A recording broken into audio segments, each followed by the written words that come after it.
that you used for registration. Let us know that you are here by participating in the polls. You may wish to take down a few notes, so please keep a pen and paper handy. And we are all joining in virtually, so kindly bear with us in case of any connectivity issues. Please keep yourself on mute unless we ask you to unmute yourself. Stay on till the end because your questions will be answered by Dipika. Also, we have a surprise scholarship opportunity for all of you to boost your mental health and career path. The lucky winner will be selected on the basis of fastest finger first at the end of the session by participating in poll 2. So stay tuned. Like always, I'm so privileged and honored to have with us our own Dipika Singh, who is a D&I facilitator, communication and executive presence expert, motivational speaker, and last but not the least, founder of She Means Business. Before Dipika starts with her session, I would request my teammate Farisha to launch poll 1. Over to you, Farisha.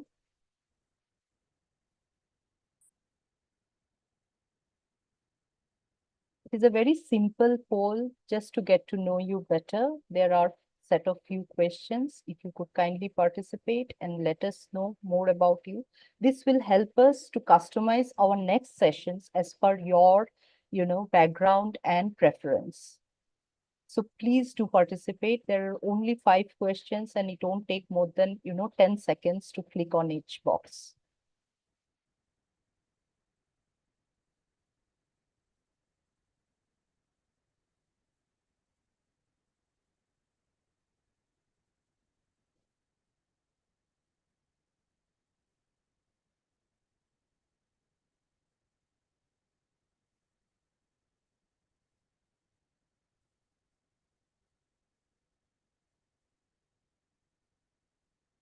We can 34% only participated. What about the rest of the participants? Someone is not being able to see poll. Parisha, can you look into it?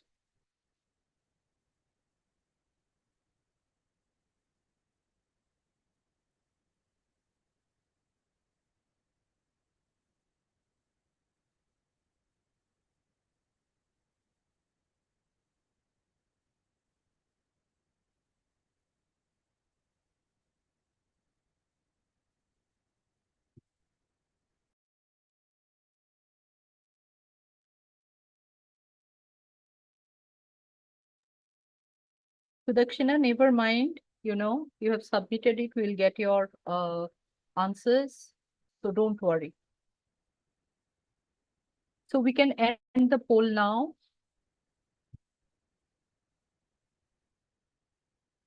Over to you, Dipika. And once again, a very warm welcome to AFH. Thank you. Thank you so much, Doyle. I'll start with the most important question. Can everyone hear me?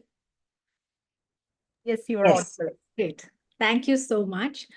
Before I start, what I would love is that if you could put in the chat box, all of you, what are your biggest challenges or what are your expectations from a session like this? Right? You've been on a career break, but what is it that when you come for a session like this, what is it that you're wanting to take away? What is your challenge getting an interview? Is your challenge cracking an interview?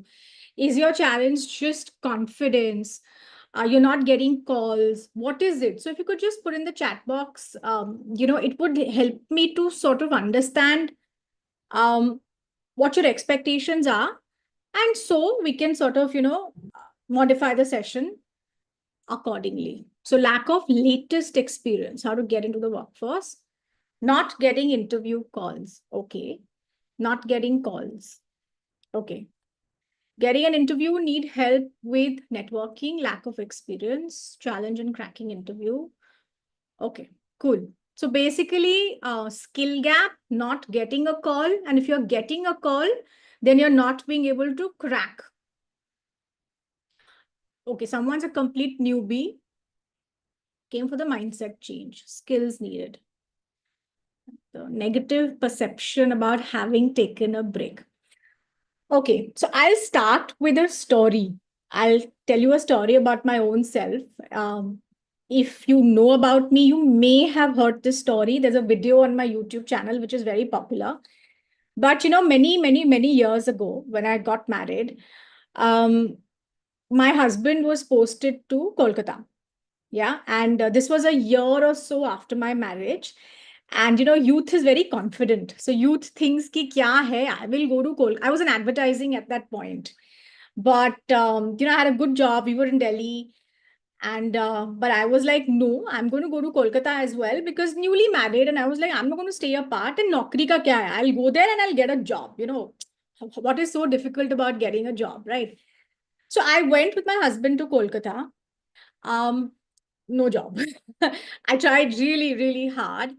And I think a couple of months went by looking for a job, and there was no job at all. I mean, I was like a lot of you, I wasn't even getting calls, right? And this was in some 2003, 2004. In any case, the scene in Calcutta was, as it is, the scene was not very, you didn't have the kind of jobs you have today.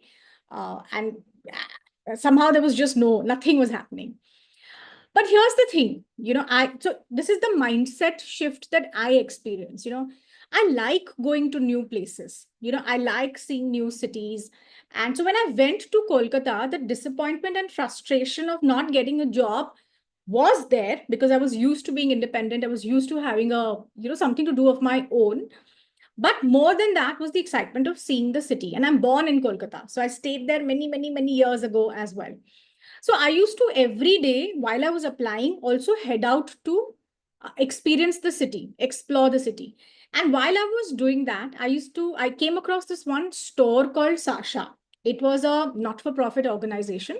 Sasha is an organization that works with craftsmen in the East, helps them to develop products, craft products and export them. And a lot of the samples, leftover product, etc., come to this one store in Kolkata and are stocked there. So I used to go there. I used to love the store. One day, I don't know what came over me. I asked the girl at the store, do you have an office? She said, yes, it's close by, walking distance. So I walked to the office and I met the founder. And I said, you know what? I'm looking for a job, but I really like your store. So while I'm looking for a job, will you give me some work to do? Because I like your store. She said, okay, we forever need help. We are a not-for-profit organization. We need help. And since you like the store, why don't you base yourself at the store and see what you can do? So there was no job description. There was no role. She just put me at the store and she said, you figure out. I said, okay. She told me, she told me that I'll also give you a little salary. I was overjoyed. And I warned her. I said, listen, if I get a proper job, I will run away. She laughed and she said, no, no, it's okay. Just give me a week's notice. So I started going to the store. Um, you will not believe how much I learned and how much I did. So I first changed the store ka look. I added music. I changed the lights. I actually got hold of the people at the store and said, call an electrician. I want to, switch on all the lamps. I put on music. So when I went in, it used to look like this, store, NGO type of store. It began to look really nice, happy. And then another lady joined who is now the CEO of Fab India, Raji. And she also came like on a break and she became like my boss. And the two of us really changed the place. I used to be at the store. She used to be at the office. I started handling customers. I learned sales. I really enjoyed myself. And after a couple of months, I stopped looking for a proper job. And, I just kept working at Sasha. And so much so that when my husband came and told me that, listen, my stint is over, we need to go back to Delhi, I actually cried. I was like, no, I don't want to go back. I'm really enjoying, this, whatever I'm doing with Sasha, and I'm enjoying Kolkata. And I think that was the mindset shift. So from being someone who could have had a disastrous year, it could have been very frustrating not getting a job. I was very young at that point. I was so attached to my advertising job. It could have been disastrous. It could have been very frustrating, but I think it turned into one of the best years of my life. So much so that there's actually a story around this now, right? And that really was the mindset. And I'll tell you a few things I learned which all of us can apply. The one is what matters is skills, what you've done in the past, and what your domain expertise doesn't matter as much as your people skills. That's the first thing. And your ability to learn on the job. I think that's the first thing that anyone is looking at, right? So the eagerness to work, the eagerness to bring whatever skills I had people skills, and I brought that to the store. I did sales, I did marketing, I trained the girls who were at the store on how to upsell. If somebody's come looking for 5 things, how can we genuinely sell them 10 things? So things like that, and that those were the skills I have.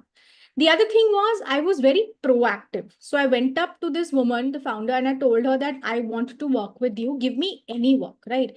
And I did not put any barriers in terms of the money that you will give me. I was very honest with her, but I was very, very, very proactive. And I think the third thing that really, really helped was that even though I joined thinking that this is just going to be like a in between keeping me busy kind of thing till I get another job, I gave it my 300%, right? And that's the mindset that you need to bring when you're on a break or when you've been on a break, right? So what I would say is that all of you are either not getting calls, or you're not being able to crack interviews, or you are basically facing your break as a negative thing on your in your life journey or on your resume. The first thing to do is to own your break, and that results in a lot of confidence. Currently the mindset that we go with is, oh my god, I've been on a break, or oh my god, I don't have experience, why will this organization hire me, right? Now when you begin with that attitude, that mindset, it lends negativity to everything around you, right? To the organizations that you're approaching, to your own body language, to the way that you put your resume together. You're trying to hide the fact that you've been on a break.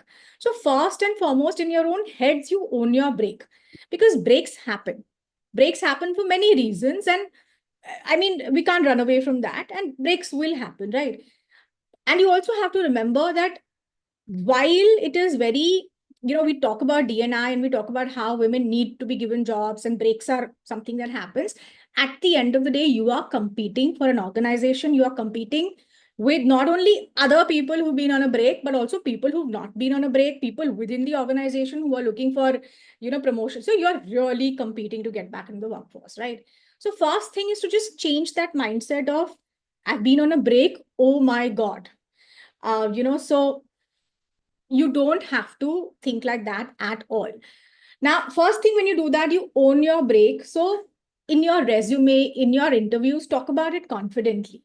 Don't hide it. Don't, apologize for it. Never ever apologize for the break.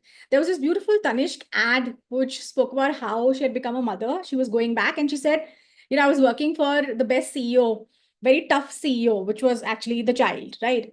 So own your break completely, everywhere, on your resume, on the first call that you get, during the interview, whatever it is, just own your break. But first, in your own head, you own your break. It's okay. So what if you don't have experience, right? The second thing to do is that um, make a list of the skills that you have. What we do in India is that we look at the degrees, we look at the domain expertise. We never look at our own skills. What is the work that I can actually do? And I'll tell you something very practical. One of you said that, you don't have the latest skills, right? You don't know what is happening because you've been on a break, and technology is changing, not just in IT, everywhere. I also work in marketing. I manage social media. I'm a content creator. I manage social media for other people as well. And I'm telling you, even in marketing, any domain that you're in, today technology is changing at such a fast pace. It is impacting every department, right? So keeping pace, particularly if you've been on a break, is very hard. Very, very, very tough. But what there is that one skill that will never be replaced by technology, which is your interpersonal skills, right? Now, those are the skills that people are now looking for. People are really looking for how good are you at communication? How good are you at critical thinking? What is critical thinking? How are you able to look at a problem and solve it? A machine can't do that for you. It can do coding, but it will never be able to bring, any kind of empathy to a problem. Critical thinking, design thinking, handling teams, training teams. These are things machine and technology can't do. So I think the biggest skill that we are looking at now is interpersonal or behavioral skills. If that comes across, if you work on that, you will crack a job, because that is the only skill which is like 100%. If you speak really well and you're able to convince people and you're able to negotiate really well, and if you come across as someone who has a great attitude, then trust me, it's a huge plus, huge plus. So I think, the next thing you need to do is to really make a list of the skills that you have. We never do that. We make a resume में हम लिखते हैं कि strengths, what are my strengths? Every strength we modify as per the JD. But I think it's very important for you to actually sit down and write down, what are my skills? What is it that I bring to the table? Do a deep thinking on that. When you're giving an interview, then when people ask you, why should we hire you, or what will you bring to the table, all of this then comes across. All of this, when you know yourself deeply. So your skills could be maybe just managing people really, really well. Your skills could be that you're very organized.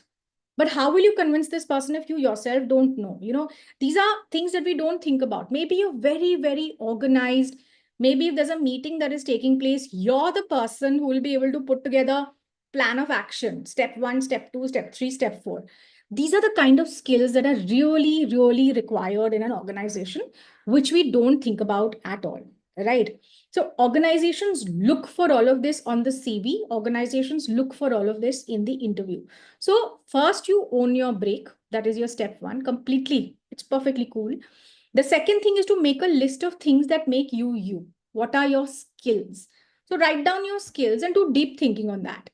And sometimes you'll come up with things like, you will not even think about for yourself. Maybe you're a great listener.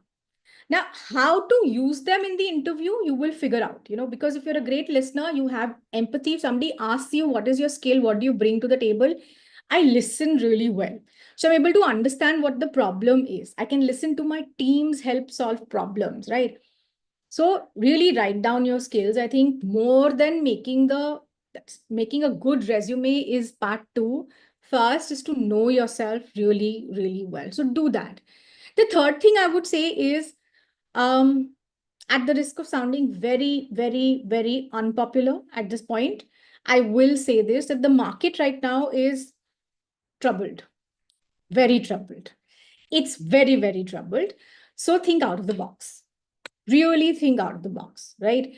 Today, jobs or the job scene today is facing turbulence. So really think out of the box, and which is where, those skills will come in handy. I personally look at a break as a way to reevaluate my life. Again, I'll tell you something from my own life. I I did my MBA because I didn't think. Everybody does an MBA, you get decent marks, you do an MBA, and oh yeah. I used to be a great speaker. I used to do speaking gigs in college. I never thought of that as a career, because in like 19 what 97, 98, no one really thought of how many opportunities were there as an anchor or a speaker or an MC or whatever. Very few. I didn't think of it because I didn't really understand that this is a skill that I could bank upon. So I did an MBA. You have decent marks, you do an MBA. Then I said, no, I want to do something creative. So I fell into advertising. And for many years, I did marketing and advertising. But then, in 2012, I was working with Kingfisher Airlines. And when that folded up, I thought, let me take a break and then let me figure out what I want to do with my life. At that point, I sat down and I actually evaluated, do I want to go back to another marketing job? I did not. And that's when I really sat down and asked myself that, what is it that I want to do? So evaluate and really think out of the box. Really, really think out of the box. What are the skills that people will pay you for? What is it that you can bring to the table? So 2012, Kingfisher folded up. I quit. It was August, I remember. And for a year, I didn't do anything. And then I really was feeling very lost. So I understand marketing, but I did not want to do marketing. And I've always been within marketing, I was in events. So I started an event management company of my own, but I only used to do internal events for corporates, which is how I also met Madhura. I used to do team building activities and I used to do fun Fridays. All of us have heard of such activities, corporate activities. And while I was doing those activities, I would hire an MC. I was the organizing agency. We would do the operations, set up the entire event, etc. And then I would hire an MC to engage with the crowd. And because I had done this when I was younger, I was never happy with the MCs I would hire. Never. So I would take the mic from the MC and I would take on the job of the MC as well. And then one day, and I sat down and I thought about it. I said, I really like speaking. That's a skill I have. Can I make a career and a business out of it? And that's how I became a speaker, a learning facilitator. I took my skills, which is speaking, public speaking, presentation skills, etc. I made workshops around it, and I became like a learning facilitator and a speaker. And I love what I do today. It is very, very different from what I was doing before I went on a break, right? So I thought out of the box, and I want you to do that as well. So don't be stuck to the fact that, this is what I was doing before my break. I just need to upskill myself in the same domain and go back and look at a similar job where now today there could be more people, younger people, more skilled people, people with better, domain expertise. Can you look at your own skill? Can you ask yourself, is there something else that I can do that I'm really good at? And can I build a career around it? This is the time to reflect. So use this time very, very positively because, you have that time to reflect and think about what is it that I really want to do? Can I go back and can I try something new, something different? What have you got to lose? Nothing, absolutely nothing, right? The other thing that I would love for you to think about is that while you're on a break and you're looking for work, how many of you have taken up any projects? Put in the chat box. Have you gone to people that you know, entrepreneurs that you know, friends that you have, organizations like AFH? Um, how many of you have gone back and said that I'm willing to work for 2 hours a day, 3 hours a day, or a project, or give me something to do? How many of you have done that while you've been on a break and looking for a job? Deepa is doing that. Yes.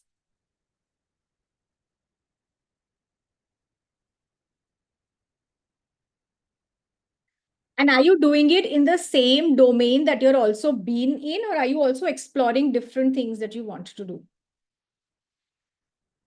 Teaching, same domain. Okay, can someone exploring, tried upskilling, also tried internship? Totally different domain. Excellent. Okay, so did any of you feel that that is where we want to continue, or can I be absorbed here? Do you know how many people who work at AFH today actually started out as doing, correct me if I'm wrong, Doyle, uh, most of them started out, if you look at a Vibha, if you look at a Doyle, everybody who's on this, from the AFH, this thing today, has all been looking at, has started off doing projects and are now full-time.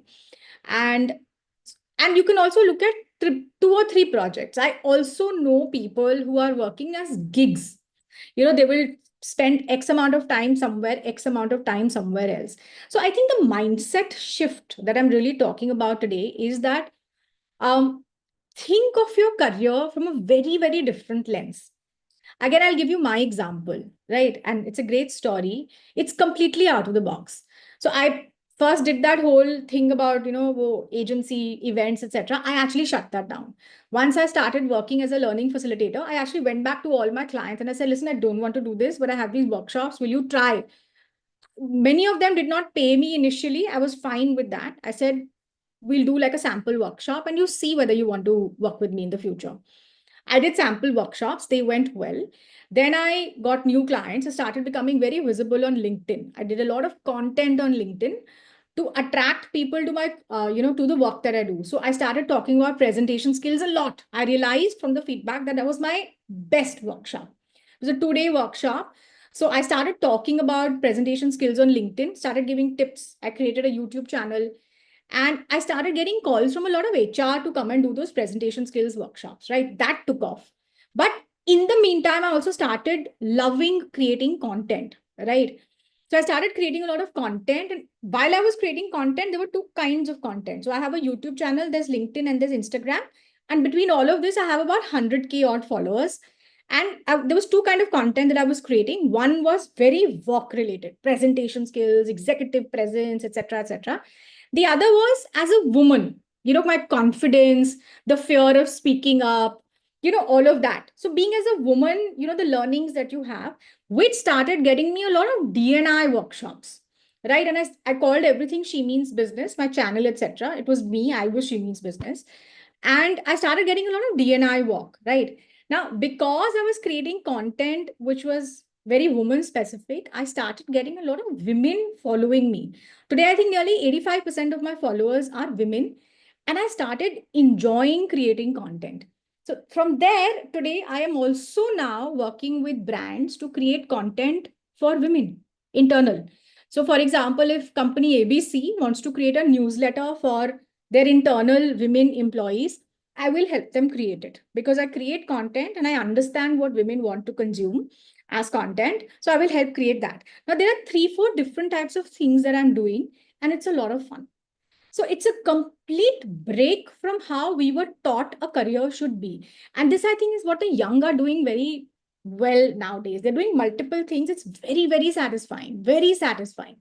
So I work as a speaker and a learning facilitator, which I completely enjoy. And I have X number of clients that I work with now, and I'm very happy because beyond that, I can't even do.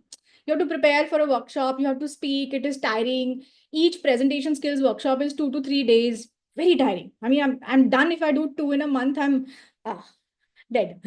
So I will do that. Apart from that, with another bank, I do some branch manager program. So I have my speaker thing done. The content I create from my own, now I also, as an influencer, because I've been creating content for 10 years now, I get brands that work with me, right? And apart from that, now I am also working with brands to help them create content. So it has been a very, day one pe to hua nahi. I quit from Kingfisher Airlines in 2012, which is now 13 years back, right? So in these 13 years, this is the path my career has taken, right? It's a very interesting path. Did not happen in one day, but because I was open to looking at my career with very, very new eyes, and I said, whatever comes my way, I will give it. I even worked with AFH. I worked with Aspire for her to launch Entreprenari, which is the community of women entrepreneurs. So my body of work today is, when I look back, I think that, wow, who would have thought? Because I think of the mindset that I will do whatever comes my way. I will do it with a lot of passion and a lot of interest, and I will bring my. I think the only thing which has been consistent in everything that I do today is that I bring my skills. I don't bring my domain expertise. What is my domain expertise? I studied marketing so many years ago, right? But I bring my skills.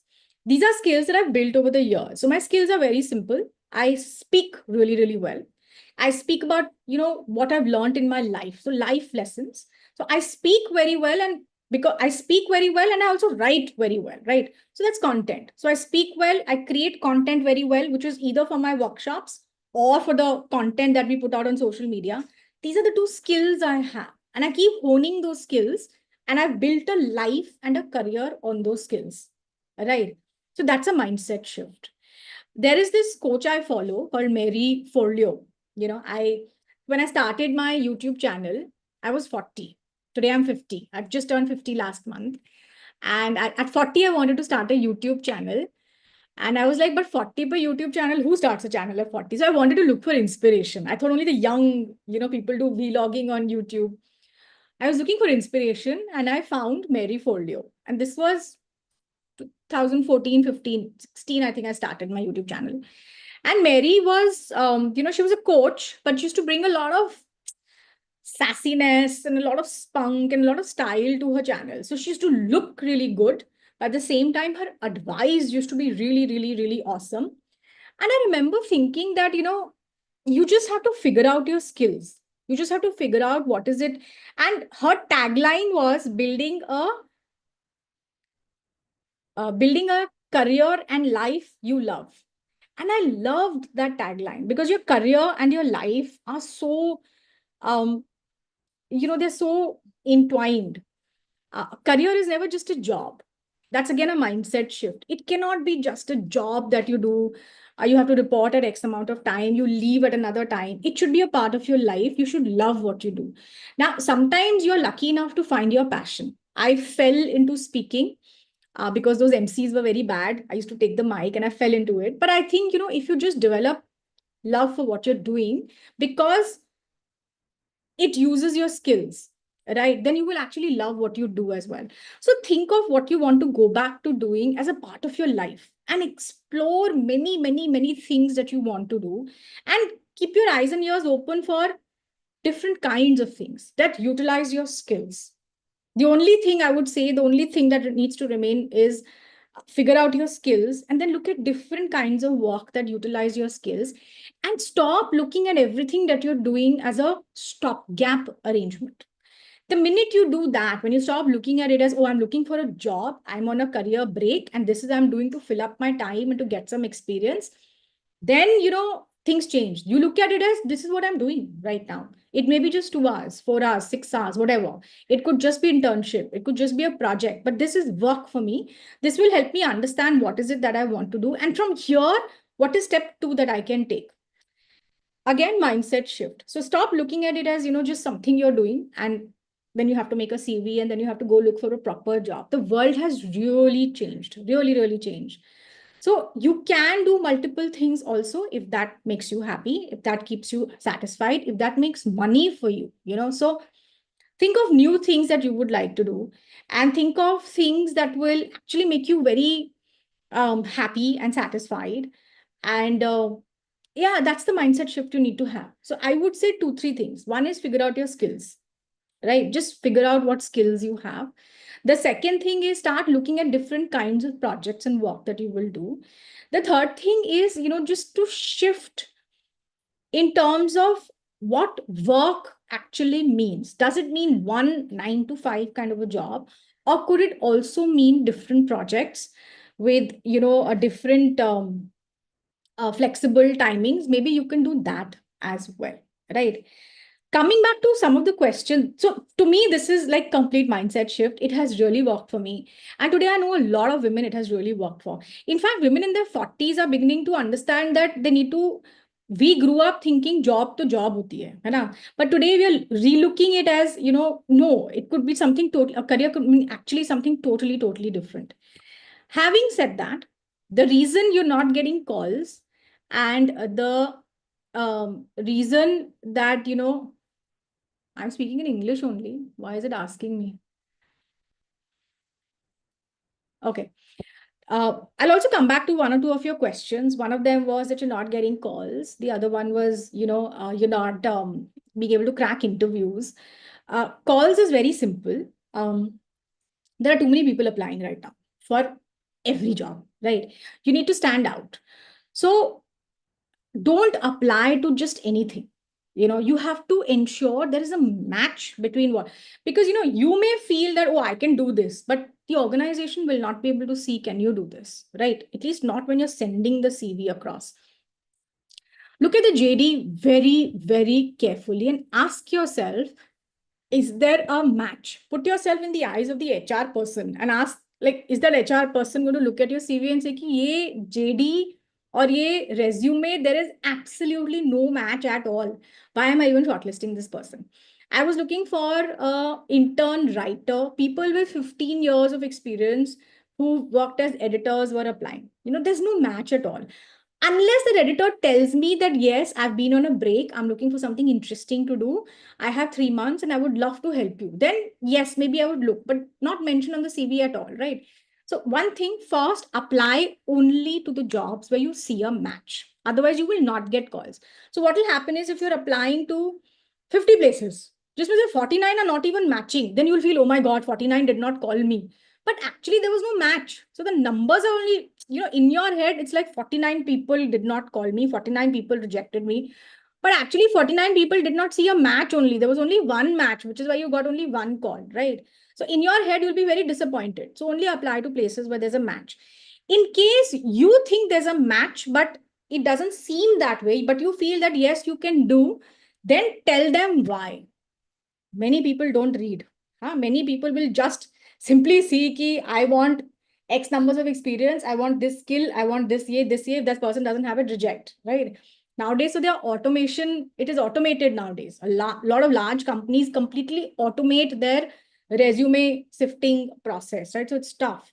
But having said that, if there's a human on the other side, put down why you think in very crisp language, reason one, reason two, reason three, why you should at least get a call. What you can bring to the table. So that put that in the covering letter, also put that in the resume, right? Make your skills very sharp. Also read the JD very carefully, all right? Try and match what the JD is asking for. If there is even one thing on the JD you feel there's a match, talk about it, put it in your resume as a strength because there will be a match. They've made the JD very carefully and they're looking for, let's say, X skill. And if you put it in your resume, they'll say, ha, ye hai, and let me call this person. So these are smart ways of ensuring that your CV will be shortlisted. At least you'll get a call, right? When you go for the interview, you have to completely own your break. So again, it is a mix of deep confidence in your own self, in your body language, how you approach the interview, how you sit, how convinced you are that you can take it, and how confident you look that if this doesn't happen, it's cool. Right. Sometimes, we want it so badly that we ourselves make a mess of it, right? Because we want it very badly. So in your head, you have to basically be very clear ki I will give it my best. Think of every interview as a conversation. It is not an interview. It is a conversation. Think of it as a conversation that you're having. And if they like, generally people look at people that they can talk to, they're having a good conversation, they're looking at a fit. Will this person get into my team, fit with my team? Will this person be able to do the task that I asked this person to do? Does this person look like someone who will be able to respond on time, etc.? These are the things that people are actually looking for, apart from your skills as well. So your interview has to be a conversation. Do not let your break become like the thing that pulls you down. What to reply when asked why career break? Be honest. Nothing beats honesty.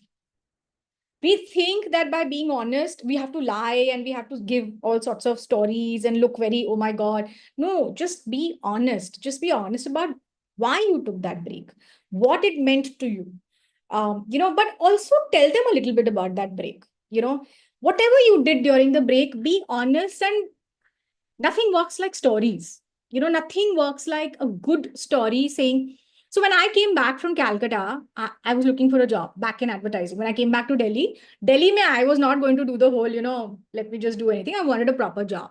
And Delhi had a lot of options. But everybody asked me about Calcutta. I know, but you were working with an NGO in Calcutta, and that's always looked at as break. But I was able to tell them, give them stories of what I did, what I learned, what I gained. I learned sales. I had stories. There was this one German guy looking for Kantha wall hangings.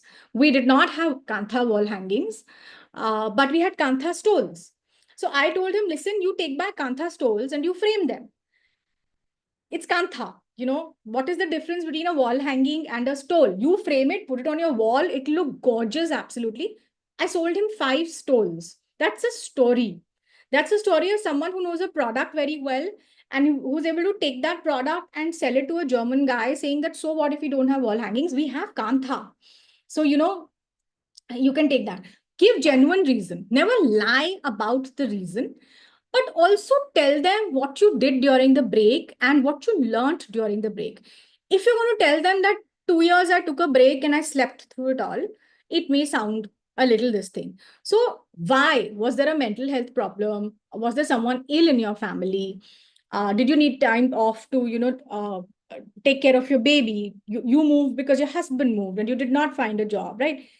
Honestly tell them. and be very upfront about what you did during the break, and also have interesting stories that what they want to see really is, some of them, what they want to see really is ki if you took, let's say, a 6 year break, if you took a break here in your life, you were at this point, are you still here?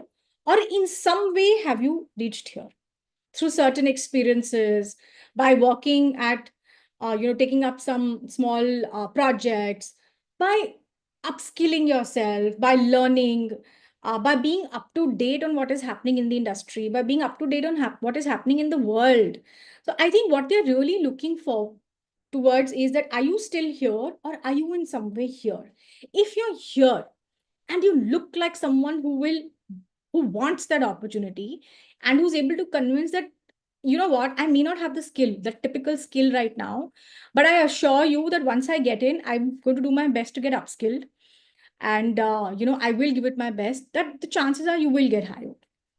So it is up to you to look like someone who's actually interested and wants that job, right? Again, all of this is very unpopular. A lot of people feel that, oh, but a break is very, normal, and if you want to go back, organizations owe it to you to give you a job, but I don't think that's practical.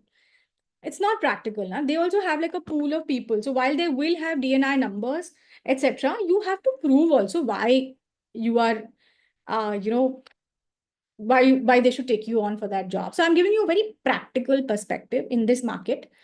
You need to be constantly upskilling, but more than that, you need to be constantly aware of your own skills, and you need to be proactive in looking for work. You need to be proactive in gaining as much experience as possible, and being happy about that, being happy and learning from every little experience, and using that as a stepping stone to build a career.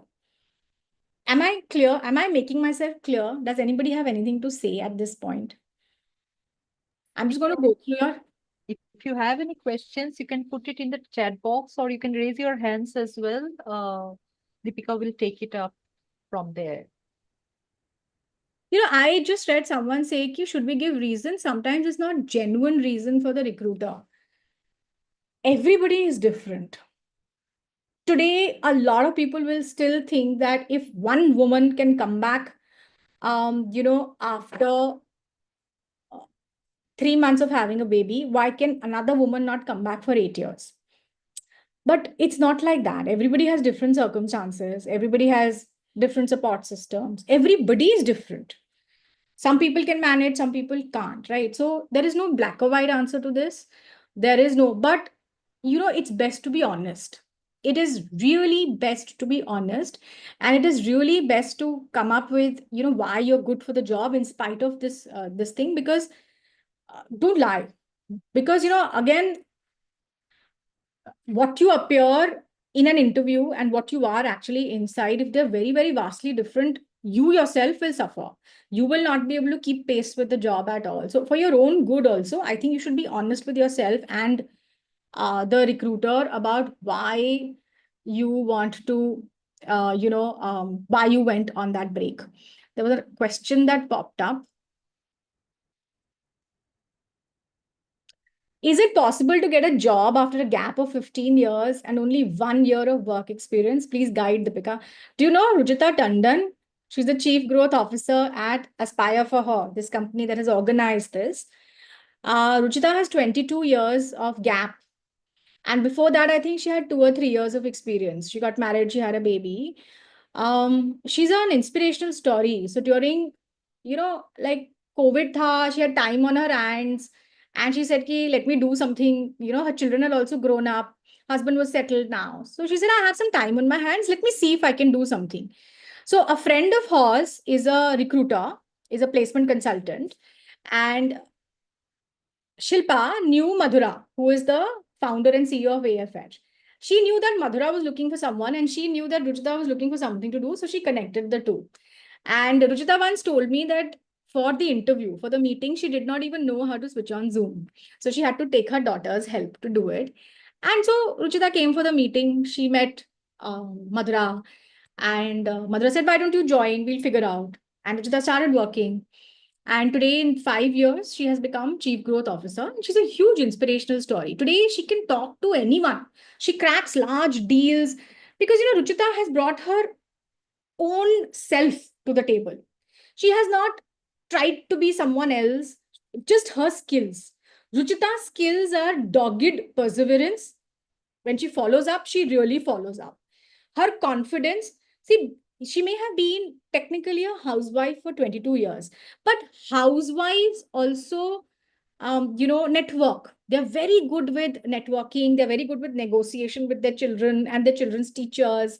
They're very good with, networking and politics amongst the whole, mothers groups, etc. There's a lot of skills that you pick up. I think Ruchita brought all of that to the table when she joined AFH, and she was herself. So she may not have got, all of those domain expertise, but Ruchita has, got so many deals, some of the larger clients they are working with, the visibility that AFH has got. So she's been a large part of. Also, she started on a small project, and today she's the Chief Growth Officer.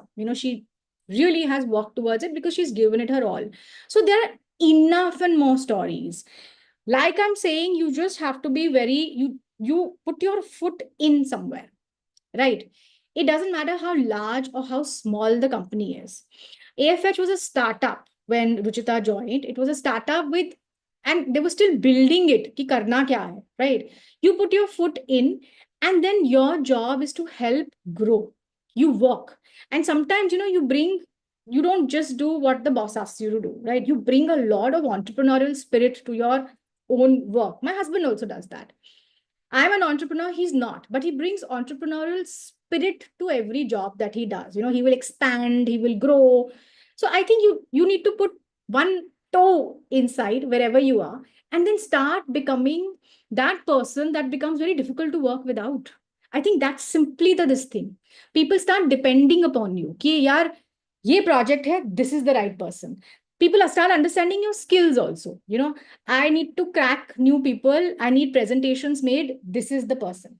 When that one skill of yours, which is very good, and you start honing it and you start using it, and people begin to then depend upon it, right? And they understand it, you become indispensable, right? So I think just put a toe in, figure out, and then just wahi se start building. That is very, very, very important. So to whoever asked this question, yes, you can get a break after 15 years.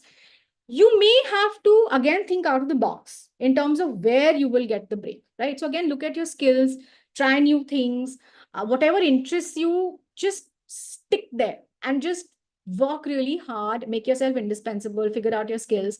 You will find um, very, very interesting way of making a career there. Um, Getting a breakthrough is very difficult. It is. Nothing in life is easy. But again, I will say, think out of the box. Today, the world is like that. You just have to think out of the box. I meet a lot of women who say that, but I've been in IT, and I really want to look for a job in IT only. But the number of people who want to work in IT, right? So when you have a break, again, it's a great time to sit down and ask yourself, do I want to try something new? Do I have the skills for something else? And I'll tell you another thing which really helps. Each of us has entrepreneurial friends. Now, working with friends can be tough sometimes, but if you offer to work on a project with them, it will give you experience, it will keep you from going rusty, and it will also help you to understand what is the work that you actually like. So I would suggest you go out and join startups, join friends who have startups, join not-for-profit organizations like AFH, and get an experience of different kinds of projects. And from there, then you figure out, what is it that you really, really want to do. There was one question and she asked me twice. Please reply. I'm just trying to find that question. I feel career break, unemployment should not be concern of companies, as this is one way to earn. So why is these two type of questions asked? Or what is the reason mindset for them? Career break they should not ask you about the career break. Again, very important for you to understand this to change your mindset. So an organization has a goal, right? They have a goal. क्या करना है? There is a product that needs to be sold, right? Or there's new products that need to be developed, right? So every year they have a short-term goal and they have a long-term goal, right? And for that, they need people. It's as simple as that. They need people. So they want the best person for the job, right? Now they do have a right to know who are they hiring, right? So these are all questions just for them to understand. Like you need to know whether you're the right fit for this role or not. They also need to know whether you're the right fit for the role. I think it's a two-way understanding. I'll tell you what happens. Organizations do their job really well of understanding whether you're a fit for the role or not. We don't. We never figure out ki how well do I need to ask myself, am I a fit for this role or not? We are wanting to go back in the workforce and we are willing to, say anything, do anything. But it's your right to ask questions. It's your right to have a conversation. So in both cases, it is very important to understand who the other person is.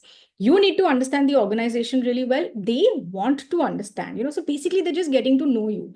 So while it is yes, about how much were you earning before this, or why were you on a career break, are questions perhaps in an ideal world they should not ask, but they do want to know. They want to know who are they hiring, who are they bringing on. So I would suggest you get this thing out कि ये question क्यों पूछते हैं. Let's not get very this thing angsty about it. Let's figure out how to tackle that. Right? It is a question that will come. If you've been on a break for, let's say, a longish period of time, 6, 7, 8 years, they will want to know. Right? You've been on a break for so long, they will want to know why. Right? Because they have options. So I would suggest now, let's take that as granted that this question is going to come. How am I going to tackle it best? Right? By owning the break, by telling them honestly what I did during the break, by not hiding behind the fact that, oh, and looking very, nervous about the fact that I was on a break, right? What is it that I bring to the table in spite of being on a break? So you arm yourself with the right knowledge and the right answers to questions like these, right? Again, in an ideal world, there should not be questions like these, but it is not an ideal world. We can write as much as we want to on LinkedIn saying, ki, oh, but ye kyun pucha, wo kyun pucha, but they will ask, HR will ask. So it is very, very important to be very practical about these questions and be prepared on how to answer these questions. So they will ask, just be prepared on how you will answer these questions and own your break. That time has gone where, just own your break. You want to work in an organization that is okay with the fact that you were on a break, right? So be honest and own your break. Resume building today, there are so many things that you can do, so many organizations that teach you how to make resumes. I would strongly suggest that use YouTube and Spotify as your personal universities. The kind of information that is available on Spotify and YouTube is not funny. 1 hour or even 30 minutes per 2 days. 2 दिन में एक 30 minutes if you will spend, learning stuff or just listening to people or good podcasts, I'm telling you, you will learn a lot. And these will come in very handy during interviews, case studies, stories, etc. Interesting things that you can talk about. Again, like I said, an interview is a conversation, right? How you come across as a person is what decides. So I would strongly suggest that you start also upping your general awareness. I think one thing that we all begin to lack is that we don't constantly learn. This is my pet subject. My favorite thing to tell people is that, and in fact, I always ask people this question: ki every year on your birthday, you should ask yourself this question: this year, have I grown? Have I been stagnant? Or have I degrown? It's a very good question to ask yourself. Where am I in my life, right? And when I say this, I mean that, have you grown personally? Have you learned new things? Have you processed new ideas? Have you listen to somebody new and learn something new from them? Are you open to people saying new things? Or are you so close that you don't even want to listen to another person's point of view? I think growth, particularly personal growth, impacts your professional growth. The people who really, really grow professionally are people who actually grow personally. So, listen to podcasts that you can talk about. For example, my favorite podcast for a very, very long time, and I tell everyone to listen to it, is Business Wars. Business Wars is, it tells you, and my favorite episode, it was a bunch of 4 or 5 episodes, was L'Oreal versus Estee Lauder.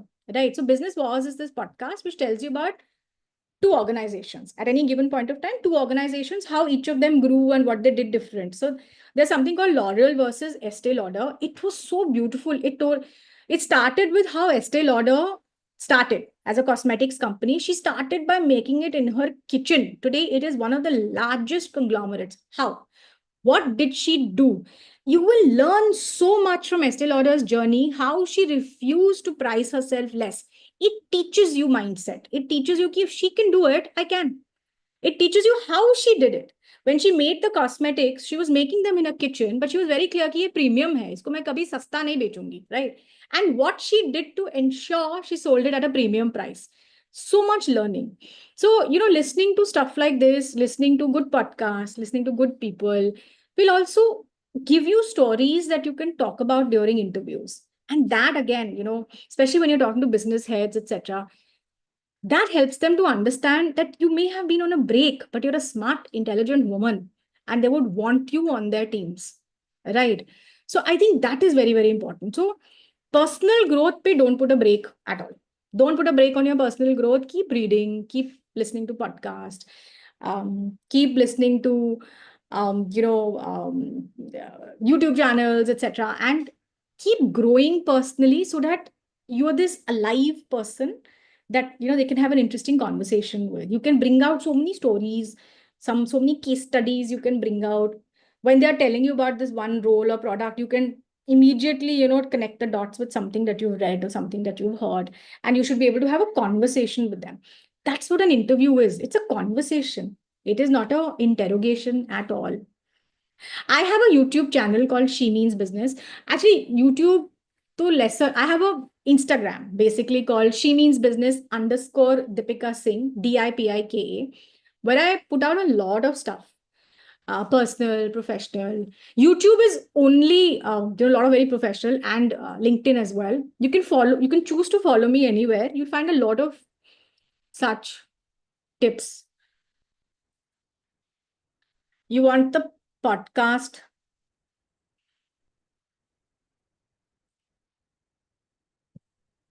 AFH does resume building sessions, so you can. I'm sure they will be doing one.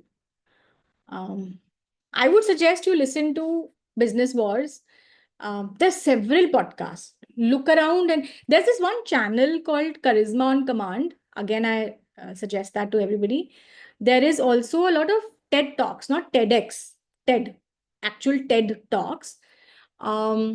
What I can do is I can send some stuff to Doyle, and maybe Doyle, if there's a way of sending it forward in an email or something. Yes, all Huh?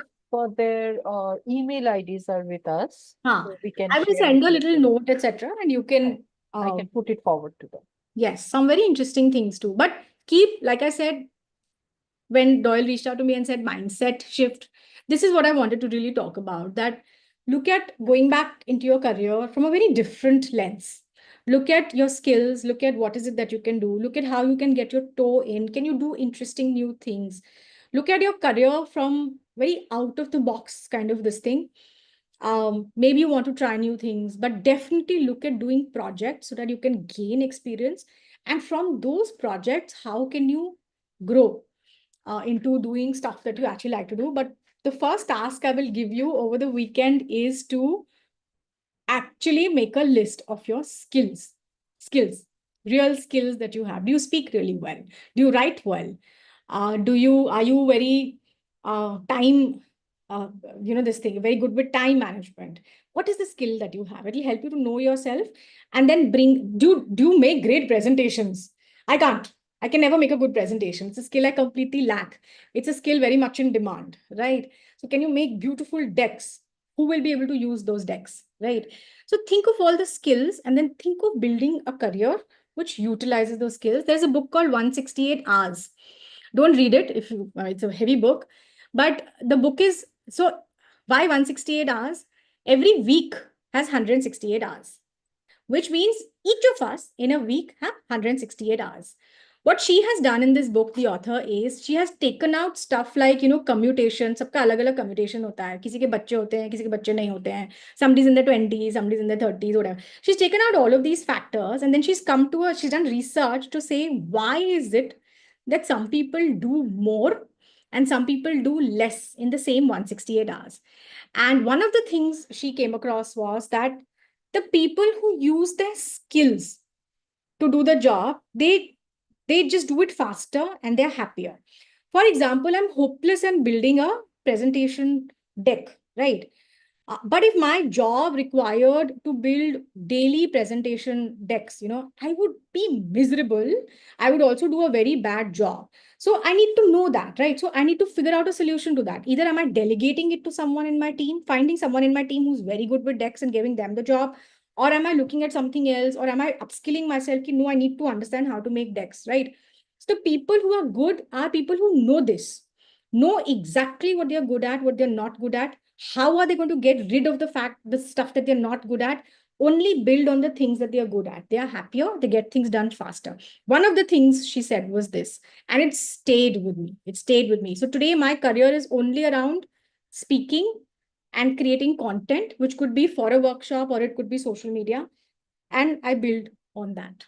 So look at your skills this weekend, do a little bit of an in depth analysis of yourself, and then look at a career based on that.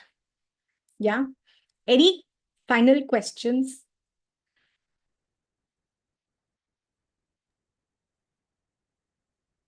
I think, Deepika, you have addressed, most of it. Okay. I think all of it, rather, not even most of it. And 4 years of since COVID doing virtual sessions. अभी वो आदत हो गई है to keep an eye on the chat box chat as well. box. Yeah. You have, lessened our work. We were thinking of bringing out the questions to you, but you have yourself answered those. And as usual, it was a pleasure, having you with us. But before our vote of thanks goes to you, I would request Farisha to launch poll two. Based on the fastest finger fast in this particular poll, we will choose the recipient of our, scholarship, and we will get back with the winner's name via email and phone calls. So please don't miss out on participating in the poll. Over to you, Farisha, if you could launch poll two, please. Again, there are a set of 5 questions, and be fast and not be furious.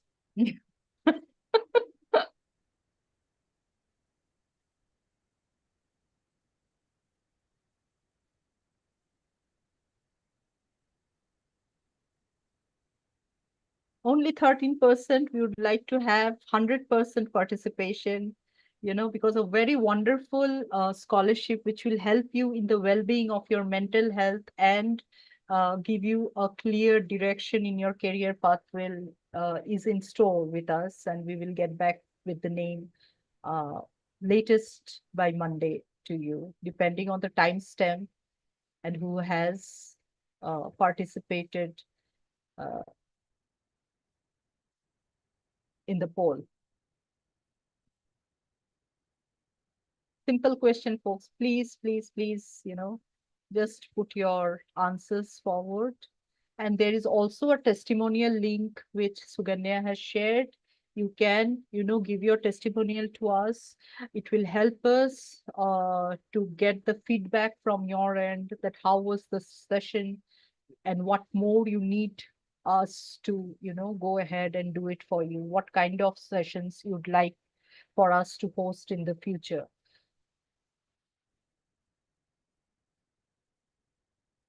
I think, Farisha, we can end the poll now.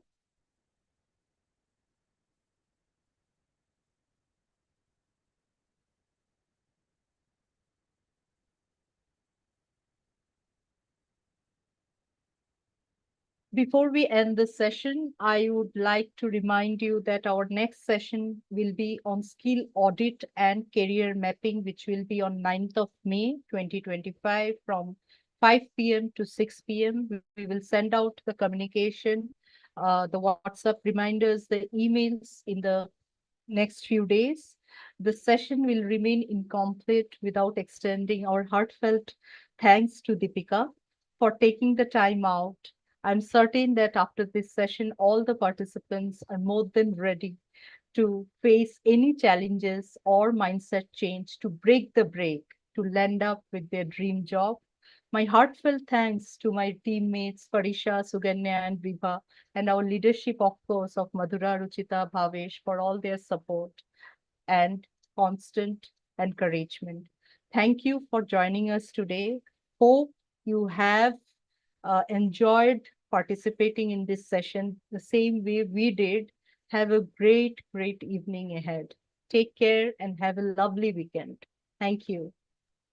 Thank Thank you. you, Deepika, Bye-bye. once again. Take Thank you care. so much. Bye-bye. See you soon. Thank you. Bye. Bye. Bye. Bye.